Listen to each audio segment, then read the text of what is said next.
नमस्कार। आपने अक्सर सुना होगा, जो बोगे वही काटोगे। ये एक बहुत ही सरल सी बात लगती है ना? पर क्या सचमुच यही है कर्म का मतलब, या इसके पीछे कोई गहरा रहस्य छिपा है? हम सब अपने जीवन में सुख, शांति और सफलता चाहते हैं। हम प्रयास करते हैं, योजनाएं बनाते हैं, पर कई बार परिणाम हमारी अपेक्षाओं के विपरीत होते हैं। तब मन में यह प्रश्न उठता है, क्या सब कुछ पहले से ही तय है? क्या हम केवल कठपुतलियां हैं जिनकी डोर किसी और के हाथ में है? यह प्रश्न सदियों से मनुष्य को आंदोलित करता रहा है। क्या हम अपने भाग्य के मालिक हैं, या सब कुछ पहले से लिखा हुआ है? क्या हमारे कर्मों का हमारे भविष्य पर कोई प्रभाव पड़ता है, या हम केवल नियति के चक्र में घूम रहे हैं? इन प्रश्नों का उत्तर जानना हमारे जीवन की दिशा बदल सकता है। यह हमें निष्क्रियता से सक्रियता की ओर, निराशा से आशा की ओर ले जा सकता है। यह हमें समझा सकता है कि हमारे हाथ में वास्तव में कितनी शक्ति है। तो आइए आज इसी गहन विषय पर थोड़ी चर्चा करते हैं। हम समझने का प्रयास करेंगे कि कर्म क्या है, इसका हमारे जीवन पर क्या प्रभाव पड़ता है, और कैसे हम अपने कर्मों के माध्यम से अपने भविष्य को एक नई दिशा दे सकते हैं। आइए आज जानते हैं कर्म क्या है, भगवद गीता और आज के यथार्थ से। इस यात्रा में हम प्राचीन ज्ञान और आधुनिक विज्ञान दोनों की सहायता लेंगे, ताकि कर्म के इस रहस्य को थोड़ा और स्पष्ट रूप से समझ सकें। भगवद गीता, जो कालातीत ज्ञान का सागर है, कर्म के विषय में हमें एक अद्भुत अंतर्दृष्टि प्रदान करती है। कुरुक्षेत्र के युद्ध मैदान में जब अर्जुन अपने ही स्वजनों के विरुद्ध शस्त्र उठाने के विचार से विचलित हो जाते हैं, तब श्री कृष्ण उन्हें कर्म का यथार्थ स्वरूप समझाते हैं। गीता के अध्याय 2 श्लोक 47 में वे कहते हैं, कर्मण्येवाधिकारस्ते मा फलेषु कदाचन मां कर्म फल हेतुर्भूर्मते संगोस्त्व कर्मणि। यह श्लोक कर्म के सिद्धांत का सार है, एक ऐसा सूत्र जो हमारे जीवन की अनेक उलझनों को सुलझा सकता है। इसका अर्थ है, तुम्हारा अधिकार केवल कर्म करने में है, उसके फल में कभी नहीं। इसलिए तुम कर्मों के फल की इच्छा मत करो, और न ही तुम्हारी आसक्ति अकर्मण्यता कर्म न करने में हो। श्री कृष्ण यहां स्पष्ट कर रहे हैं कि हमारा ध्यान हमारे प्रयास पर होना चाहिए, न कि उस प्रयास से उत्पन्न होने वाले परिणाम पर। फल की चिंता हमें वर्तमान क्षण में पूरी तरह से समर्पित होकर कर्म करने से रोकती है। जब हम फल से आसक्त हो जाते हैं तो हमारा मन या तो भविष्य की कल्पनाओं में खोया रहता है, या अतीत की विफलताओं से दुखी। यह समझना अत्यंत महत्वपूर्ण है कि फल की इच्छा न करने का अर्थ निष्क्रिय हो जाना या उदासीन हो जाना नहीं है, बल्कि यह तो और भी अधिक जागरूकता और समर्पण के साथ कर्म करने का आह्वान है। जब आप फल की चिंता से मुक्त होते हैं तो आप अपने कर्म को पूरी ऊर्जा और निष्ठा के साथ कर पाते हैं। आपकी एकाग्रता बढ़ती है और आप प्रक्रिया का आनंद ले पाते हैं। श्री कृष्ण यह भी कहते हैं कि अकर्मण्य मत बनो, अर्थात कर्म करना तो आवश्यक है। जीवन स्वयं एक निरंतर कर्म है। फल हमारे नियंत्रण में क्यों नहीं है, इसे समझना भी आवश्यक है। किसी भी कार्य का परिणाम अनेक कारकों पर निर्भर करता है। हमारे प्रयास, परिस्थितियां, दूसरों के कर्म और कुछ अज्ञात तत्व, जिन्हें हम भाग्य या नियति कह सकते हैं। हम केवल अपने प्रयास को नियंत्रित कर सकते हैं, बाकी सब हमारे हाथ में नहीं है। इसलिए बुद्धिमानी इसी में है कि हम अपना सर्वश्रेष्ठ प्रयास करें और परिणाम को स्वीकार करने के लिए तैयार रहें, चाहे वह हमारी अपेक्षा के अनुरूप हो या न हो। यह अनासक्ति का भाव हमें समता और स्थिरता प्रदान करता है। सफलता में हम अहंकार से बचते हैं और विफलता में निराशा से। हम हर परिस्थिति में शांत और संतुलित रहकर अपने कर्तव्य का पालन करते रहते हैं। यही कर्मयोग का मार्ग है। कुशलतापूर्वक कर्म करना बिना किसी आसक्ति के। यह हमें बांधता नहीं, बल्कि मुक्त करता है।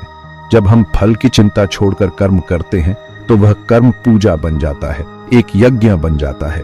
इसलिए गीता का यह संदेश आज भी उतना ही प्रासंगिक है जितना हजारों वर्ष पूर्व था। यह हमें सिखाता है कि जीवन में सक्रिय कैसे रहा जाए बिना तनाव और चिंता के।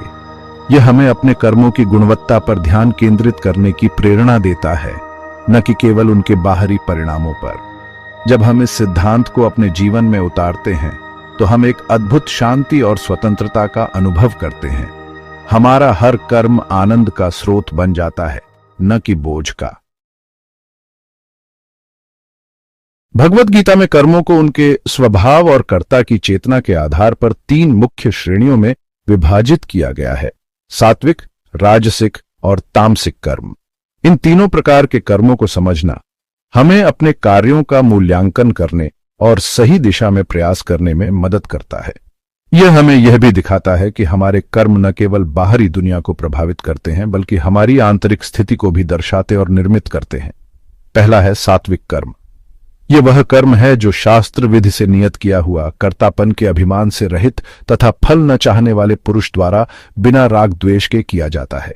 सात्विक कर्म समाज के कल्याण, दूसरों की भलाई और अपने आध्यात्मिक विकास के लिए किया जाता है। इसमें कोई स्वार्थ या अहंकार नहीं होता। यह पवित्रता, ज्ञान और शांति से प्रेरित होता है। उदाहरण के लिए, निस्वार्थ भाव से किसी की सहायता करना, सत्य बोलना या अपने कर्तव्यों का पालन पूरी ईमानदारी से करना सात्विक कर्म है। ऐसे कर्म मन को शुद्ध करते हैं और आत्मिक उन्नति की ओर ले जाते हैं। दूसरा प्रकार है राजसिक कर्म। यह वह कर्म है जो फल की इच्छा से, अहंकार पूर्वक और बहुत परिश्रम से किया जाता है। राजसिक कर्म में कामना, आसक्ति और परिणाम के प्रति तीव्र इच्छा होती है। व्यक्ति प्रसिद्धि, धन, शक्ति या अन्य सांसारिक लाभों के लिए कर्म करता है। इसमें बहुत ऊर्जा और गतिविधि होती है, लेकिन इसके पीछे एक बेचैनी और असंतोष भी छिपा रहता है। उदाहरण के लिए, अपने व्यवसाय को बढ़ाने के लिए दिन रात मेहनत करना ताकि अधिक लाभ कमाया जा सके या प्रतिष्ठा पाने के लिए कोई कार्य करना राजसिक कर्म की श्रेणी में आता है। ये कर्म तात्कालिक सुख तो दे सकते हैं पर स्थायी शांति नहीं। तीसरा प्रकार है तामसिक कर्म। यह वह कर्म है जो मोहवश, बिना परिणाम, हानि, हिंसा और अपने सामर्थ्य का विचार किए बिना अज्ञानतावश आरंभ किया जाता है। तामसिक कर्म अज्ञान, आलस्य, भ्रम और नकारात्मकता से प्रेरित होते हैं। ऐसे कर्म स्वयं के लिए और दूसरों के लिए भी हानिकारक होते हैं। उदाहरण के लिए, क्रोध में आकर किसी को अपशब्द कहना, आलस्य के कारण अपने कर्तव्यों की उपेक्षा करना या दूसरों को धोखा देना तामसिक कर्म है। ये कर्म चेतना को नीचे गिराते हैं और दुख तथा बंधन का कारण बनते हैं। इन तीनों प्रकार के कर्मों का हमारे जीवन पर गहरा प्रभाव पड़ता है। सात्विक कर्म हमें हल्कापन, स्पष्टता और आनंद प्रदान करते हैं। राजसिक कर्म हमें गतिविधि, तनाव और क्षणिक सुख दुख के चक्र में उलझाए रखते हैं। तामसिक कर्म हमें जड़ता, अंधकार और पीड़ा की ओर ले जाते हैं। हमारी चेतना का स्तर यह निर्धारित करता है कि हम किस प्रकार के कर्मों की ओर प्रवृत्त होते हैं और हमारे कर्म हमारी चेतना को और अधिक प्रभावित करते हैं। यह एक चक्र है। इसलिए यदि हम अपने जीवन में सकारात्मक परिवर्तन लाना चाहते हैं तो हमें सचेत रूप से सात्विक कर्मों को चुनने का प्रयास करना चाहिए। इसका अर्थ यह नहीं है कि हम सभी सांसारिक गतिविधियों को त्याग दें, बल्कि यह है कि हम उन्हें एक सात्विक दृष्टिकोण के साथ करें, निष्काम भाव से, दूसरों के कल्याण की भावना से और अपने आध्यात्मिक लक्ष्य को ध्यान में रखते हुए। जब हम अपने कर्मों की गुणवत्ता पर ध्यान देते हैं तो हम धीरे धीरे अपनी चेतना को ऊंचा उठाते हैं और एक अधिक सार्थक और आनंदमय जीवन की ओर बढ़ते हैं। यह समझना महत्वपूर्ण है कि हम सभी में ये तीनों गुण, सत्व, रजस और तमस, विद्यमान होते हैं और हमारे कर्म इन गुणों के मिश्रण से प्रभावित होते हैं। चुनौती यह है कि हम सत्व गुण को बढ़ाएं और रजस तथा तमस के प्रभाव को कम करें। यह निरंतर अभ्यास, आत्मनिरीक्षण और सही ज्ञान के माध्यम से संभव है। जब हम अपने कर्मों के प्रति जागरूक होते हैं तो हम उन्हें सही दिशा दे सकते हैं और अपने जीवन को रूपांतरित कर सकते हैं। कर्म का सिद्धांत केवल प्राचीन ग्रंथों तक ही सीमित नहीं है, बल्कि आधुनिक मनोविज्ञान भी इसके मूल तत्वों को स्वीकार करता है, यद्यपि भिन्न शब्दावली में। आज की साइकोलॉजी भी हमें यही बताती है कि हमारे कार्य, हमारी आदतें और हमारी सोच हमारे व्यक्तित्व और भविष्य को गढ़ने में महत्वपूर्ण भूमिका निभाते हैं। Your actions shape your personality, यह कथन कर्म के सिद्धांत का ही एक आधुनिक प्रतिरूप है। आप जो करते हैं वही आप बनते जाते हैं। हमारे प्रत्येक विचार, प्रत्येक शब्द और प्रत्येक कार्य हमारे मस्तिष्क में एक छाप छोड़ता है। जब हम किसी विचार या कार्य को बार बार दोहराते हैं तो वह हमारी आदत बन जाता है। ये आदतें धीरे धीरे हमारे चरित्र का हिस्सा बन जाती हैं और हमारे जीवन की दिशा को निर्धारित करती हैं। यदि हम सकारात्मक विचार रखते हैं और अच्छे कार्य करते हैं तो हम एक सकारात्मक व्यक्तित्व विकसित करते हैं। इसके विपरीत नकारात्मक विचार और बुरे कार्य हमें नकारात्मकता की ओर ले जाते हैं। यह एक सतत प्रक्रिया है जिसमें हम स्वयं ही अपने निर्माता होते हैं। आधुनिक मनोविज्ञान न्यूरोप्लास्टिसिटी की अवधारणा पर बल देता है, जिसका अर्थ है कि हमारा मस्तिष्क स्थिर नहीं है, बल्कि हमारे अनुभवों और कार्यों के अनुसार बदलता रहता है। हर बार जब हम कुछ नया सीखते हैं या कोई नया व्यवहार अपनाते हैं तो हमारे मस्तिष्क में नए न्यूरल पाथवे बनते हैं। इसका तात्पर्य यह है कि हम अपनी पुरानी आदतों और सोचने के तरीकों को बदल सकते हैं। हम सचेत रूप से नए सकारात्मक कर्मों का चुनाव करके अपने मस्तिष्क को पुनः प्रोग्राम कर सकते हैं और इस प्रकार अपने जीवन को एक नई दिशा दे सकते हैं। मनोविज्ञान हमें लोकस ऑफ कंट्रोल, नियंत्रण का केंद्र की अवधारणा भी सिखाता है। जिनका इंटरनल लोकस ऑफ कंट्रोल होता है वे मानते हैं कि वे अपने जीवन की घटनाओं के लिए स्वयं जिम्मेदार हैं और अपने प्रयासों से परिस्थितियों को बदल सकते हैं। दूसरी ओर जिनका एक्सटर्नल लोकस ऑफ कंट्रोल होता है वे मानते हैं कि उनका जीवन भाग्य, नियति या बाहरी शक्तियों द्वारा नियंत्रित होता है। कर्म का सिद्धांत हमें एक मजबूत इंटरनल लोकस ऑफ कंट्रोल विकसित करने के लिए प्रेरित करता है। यह विश्वास दिलाता है कि हमारे कर्म ही हमारे भविष्य का निर्माण करते हैं। एक महत्वपूर्ण बात जो मनोविज्ञान हमें सिखाता है वह है रिएक्शन नहीं, एक्शन चुनिए। परिस्थितियां हमारे सामने आती रहती हैं, अच्छी भी और बुरी भी। हम उन परिस्थितियों को हमेशा नियंत्रित नहीं कर सकते, लेकिन हम यह चुन सकते हैं कि हम उन पर कैसे प्रतिक्रिया देंगे। हमारी प्रतिक्रिया ही हमारा कर्म है। यदि हम आवेग में आकर या बिना सोचे समझे प्रतिक्रिया करते हैं तो हम अक्सर गलत निर्णय ले लेते हैं, लेकिन यदि हम रुककर विचार करके और अपने मूल्यों के अनुरूप सचेत एक्शन लेते हैं तो हम बेहतर परिणाम प्राप्त कर सकते हैं। क्योंकि हर कर्म एक बीज है जो देर सवेर फल देगा। यह केवल बाहरी दुनिया में ही नहीं बल्कि हमारे आंतरिक मनोविज्ञान में भी सत्य है। हमारे आज के कार्य हमारी कल की मानसिक स्थिति, हमारी आदतों और हमारे आत्मविश्वास को प्रभावित करेंगे। इसलिए यदि हम एक सुखी, सफल और शांतिपूर्ण जीवन चाहते हैं तो हमें अपने विचारों, शब्दों और कार्यों के प्रति अत्यंत जागरूक रहना होगा। हमें यह समझना होगा कि हम जो कुछ भी करते हैं उसका महत्व है और वह हमारे भविष्य को गढ़ने में योगदान दे रहा है। कर्म के सिद्धांत को समझने का सबसे सरल और शक्तिशाली तरीका है बीज और पेड़ का उदाहरण। यह एक ऐसा रूपक है जो हमें जीवन के हर क्षेत्र में कर्म और उसके परिणाम के अटूट संबंध को स्पष्ट रूप से दिखाता है। यदि आप आज एक आम का बीज बोते हैं तो आप यह अपेक्षा नहीं कर सकते कि कल आपको सेब का फल मिलेगा। यह प्रकृति का नियम है और यह कर्म के नियम पर भी उतना ही सटीक बैठता है। जो बीज आप बोएंगे उसी का वृक्ष उगेगा और उसी के फल आपको प्राप्त होंगे। हमारे विचार, हमारे शब्द और हमारे कार्य ये सभी बीज के समान हैं। हर पल हम अपने मन, वचन और कर्मों से भविष्य के बीजों को बो रहे होते हैं। यदि हम क्रोध, घृणा, ईर्ष्या और नकारात्मकता के बीज बोते हैं तो हमारे जीवन में इन्हीं के कड़वे फल उगेंगे। हमें अशांति, दुख और संघर्ष का सामना करना पड़ेगा। हमारे संबंध खराब होंगे, हमारा स्वास्थ्य प्रभावित होगा और हमारी आंतरिक शांति भंग हो जाएगी। यह कोई दंड नहीं है, यह केवल हमारे बोए हुए बीजों का स्वाभाविक परिणाम है। इसके विपरीत यदि हम प्रेम, करुणा, दया, क्षमा और सकारात्मकता के बीज बोते हैं तो हमारे जीवन में इन्हीं के मधुर फल लगेंगे। हमें सुख, शांति, संतोष और सफलता का अनुभव होगा। हमारे संबंध प्रगाढ़ होंगे, हमारा स्वास्थ्य उत्तम रहेगा और हमारी आत्मा आनंदित होगी। यह भी कोई पुरस्कार नहीं है बल्कि हमारे ही शुभ कर्मों का प्रतिफल है। इसलिए यह समझना अत्यंत महत्वपूर्ण है कि हम किस प्रकार के बीज बो रहे हैं। कई बार हम सोचते हैं कि छोटे छोटे नकारात्मक कर्मों से क्या फर्क पड़ता है।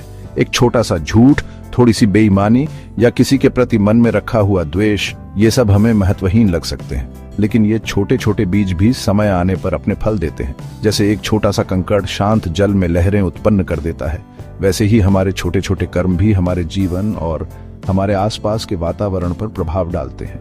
इसलिए हमें अपने हर कर्म के प्रति जागरूक रहना चाहिए, चाहे वह कितना भी छोटा क्यों ना हो। यह भी समझना आवश्यक है कि बीज को वृक्ष बनने और फल देने में समय लगता है।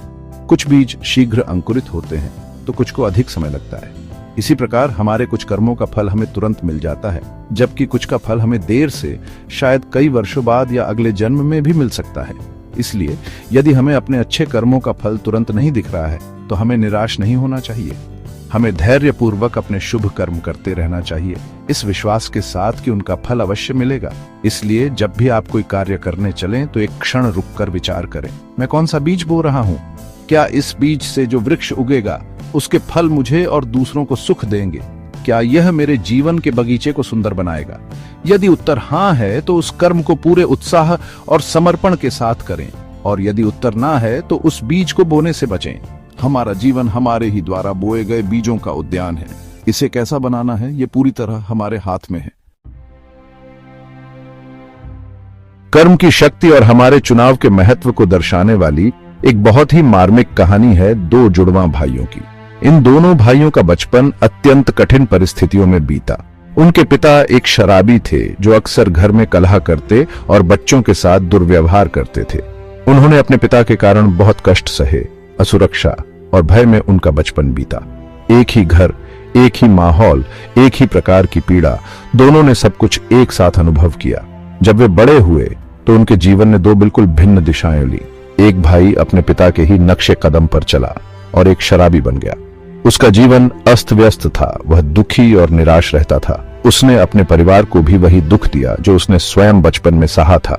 उसका जीवन असफलताओं और पश्चाताप से भरा हुआ था। वह अपनी परिस्थितियों का दास बन गया था और उसने कभी उनसे बाहर निकलने का सार्थक प्रयास नहीं किया। दूसरा भाई एक अत्यंत सफल और सम्मानित उद्योगपति बना। उसका पारिवारिक जीवन सुखी था और वह समाज में भी बहुत प्रतिष्ठित था। उसने अपनी मेहनत और लगन से एक बड़ा साम्राज्य खड़ा किया था। वह दयालु, परोपकारी और सकारात्मक दृष्टिकोण वाला व्यक्ति था। उसने अपने अतीत की कड़वाहट को अपने भविष्य पर हावी नहीं होने दिया, बल्कि उससे सीख लेकर अपने जीवन को एक नई दिशा दी। उसने अपने अनुभवों को शक्ति में परिवर्तित कर लिया था। एक बार किसी ने उन दोनों भाइयों से अलग अलग पूछा, आप ऐसे क्यों बने? आपके जीवन की इस दिशा का क्या कारण है? आश्चर्यजनक रूप से दोनों ने एक ही उत्तर दिया, क्योंकि मेरा पिता एक शराबी था। यह उत्तर हमें गहराई से सोचने पर विवश करता है। परिस्थिति एक ही थी, एक शराबी पिता और कष्टप्रद बचपन, लेकिन उस परिस्थिति पर दोनों भाइयों की प्रतिक्रिया, उनके कर्म, उनके चुनाव बिल्कुल भिन्न थे।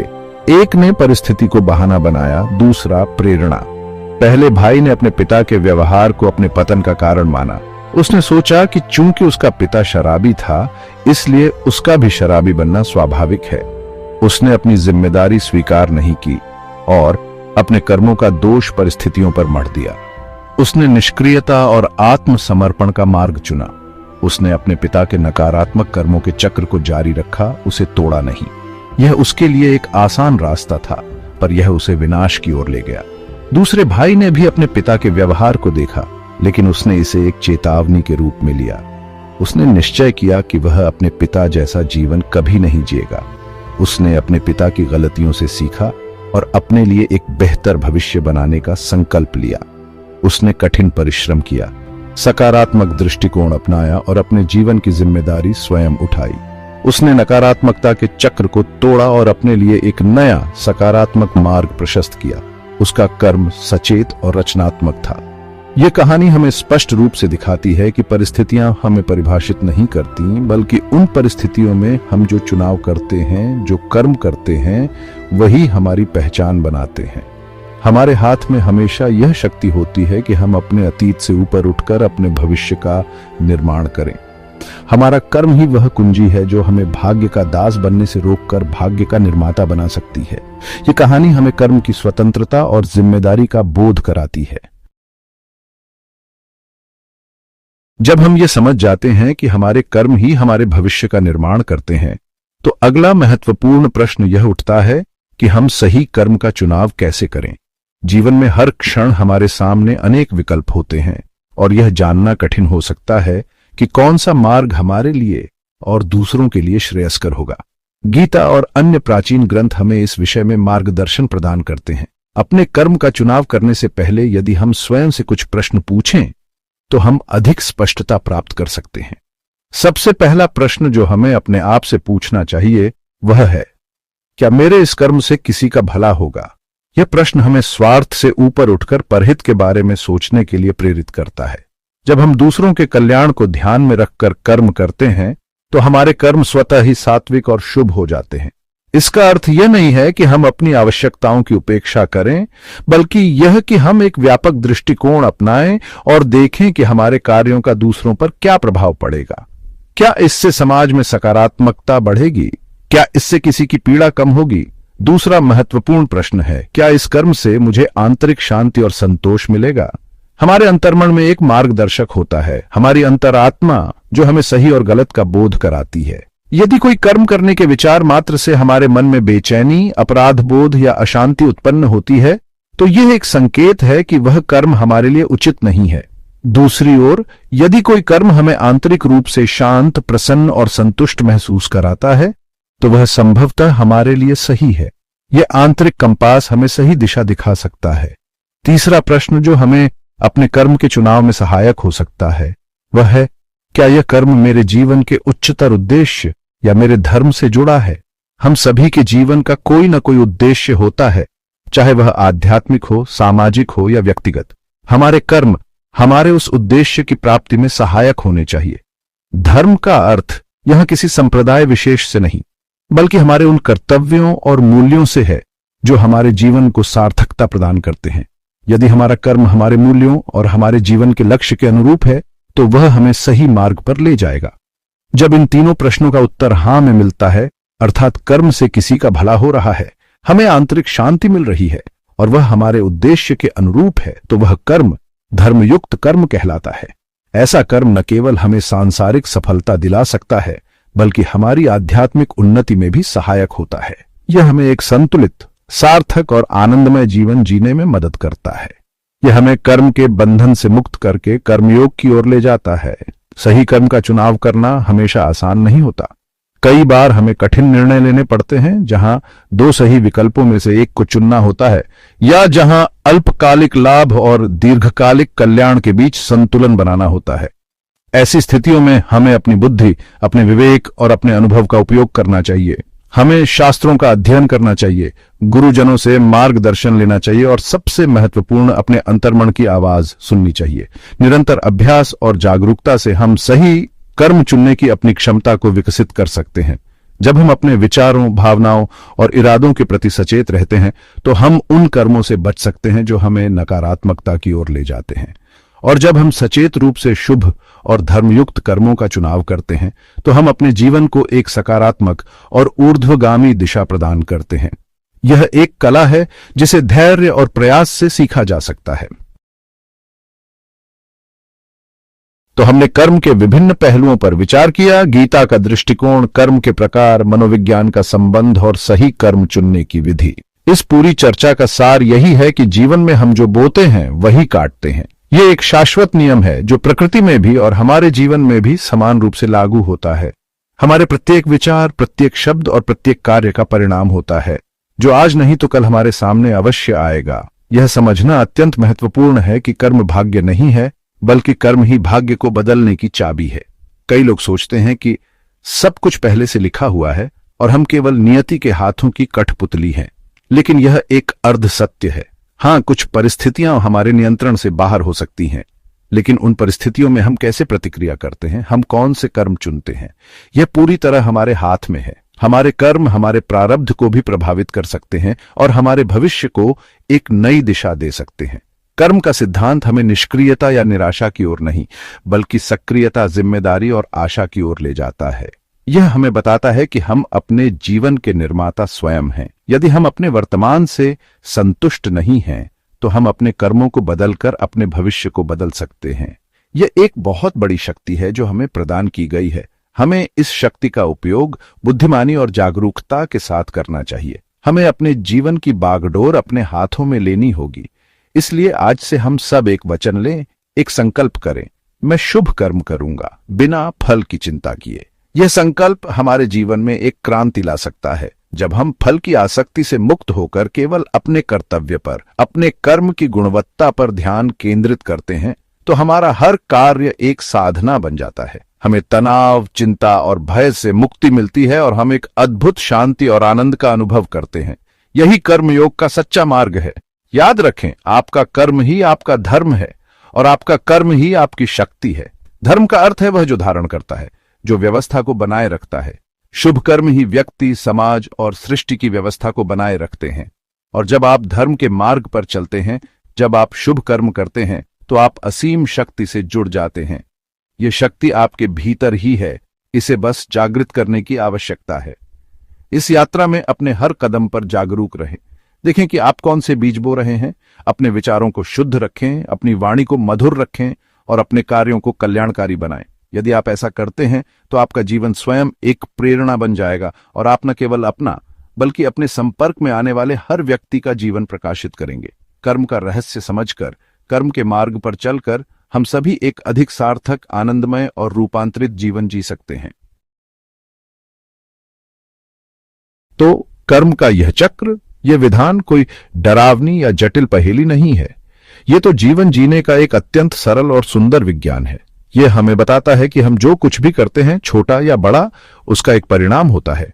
यह परिणाम केवल बाहरी जगत में ही नहीं, बल्कि हमारे भीतर, हमारी चेतना में भी घटित होता है। हर कर्म हमारे अंदर एक छाप छोड़ जाता है, जो हमारे भविष्य के अनुभवों का आधार बनती है। इसलिए यदि आप अपने जीवन को एक उत्सव बनाना चाहते हैं, यदि आप चाहते हैं कि आपका हर क्षण आनंद और सार्थकता से भरा हो, तो आपको अपने कर्मों के प्रति अत्यंत जागरूक होना होगा। यह जागरूकता ही वह दीपक है जो हमें सही और गलत का मार्ग दिखाएगा। जब आप पूरी जागरूकता के साथ, निष्काम भाव से और सबके कल्याण की भावना से कर्म करते हैं, तो आप कर्म के बंधन में नहीं बंधते, बल्कि कर्म आपके लिए मुक्ति का साधन बन जाता है। यही कर्मयोग है। इसे अपने जीवन में उतारने का प्रयास करें। हर दिन, हर क्षण अपने विचारों, अपनी वाणी और अपने कार्यों पर ध्यान दें। देखें कि आप क्या सृजित कर रहे हैं, प्रेम या घृणा, शांति या अशांति, निर्माण या विनाश। चुनाव आपका है, और आपका हर चुनाव आपके भविष्य को, आपकी नियति को आकार दे रहा है। तो एक जिम्मेदार निर्माता बने, अपने जीवन के एक कुशल शिल्पीकार बने। आपकी क्षमताएं असीम हैं। नमस्कार। उम्मीद है आपको आसानी हुई होगी। अपने कर्मों को समझने में अपना प्यार वीडियो को दे। लाइक, सब्सक्राइब व वीडियो को शेयर करके हमारा मनोबल बढ़ाए। दिल से धन्यवाद।